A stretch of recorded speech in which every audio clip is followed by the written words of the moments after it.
Do by do ఎక్స్ని డీతోని do by do వైని డీ డాష్తోని. ఇప్పుడు చెప్పండి ఫార్ములా ఎలా చేంజ్ అవుతుంది? A naught into do by do X power N.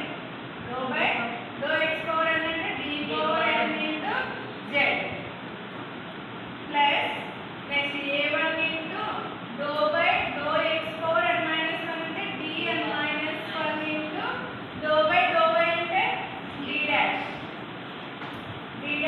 into z plus next a2 into d power n minus 2 into d dash whole square into z plus a3 into d power n minus 3 into d dash whole cube into z plus and so on plus an into d dash whole power n d dash whole power n equals to f of z equals to f of x comma y.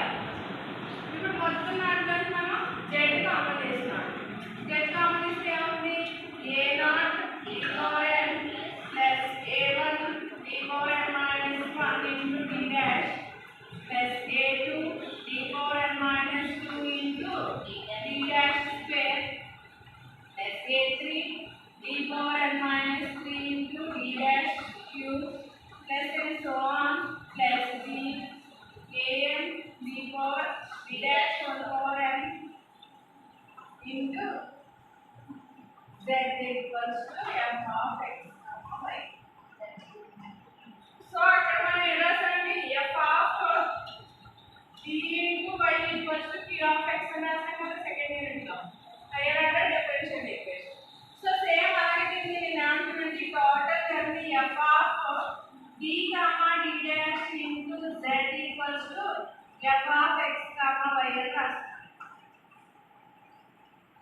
ఓకేనా? f of x comma y అని రాస్తాను. ఇప్పుడు దీనికి general solution ఎలా find out చేస్తామండి? The general solution దీని equation 1 అనుకుంటే the general solution of equation 1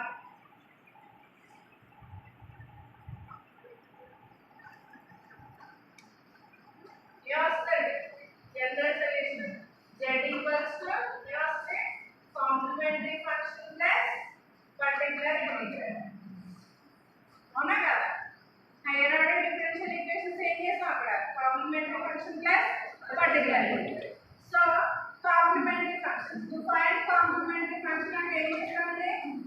to find complementary function consider f of d consider చేస్తున్నాం కదా. అలాగే ఇక్కడ f of d comma d dash equals to 0 తీసుకుంటాం. అంతే కదా? Complementary. So f of d comma d dash equals to 0 తీసుకుని అక్కడ ఏం చేస్తామంటే d ని m తో రీప్లేస్ చేసి auxiliary equation f of m equals to 0 అంటారు. సో ఇక్కడ ఏం చేస్తామంటే replace d with m and d dash with 1. Replace చేస్తే the auxiliary equation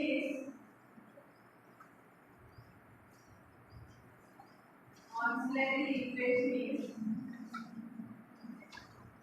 f of m comma 1 equals to 0.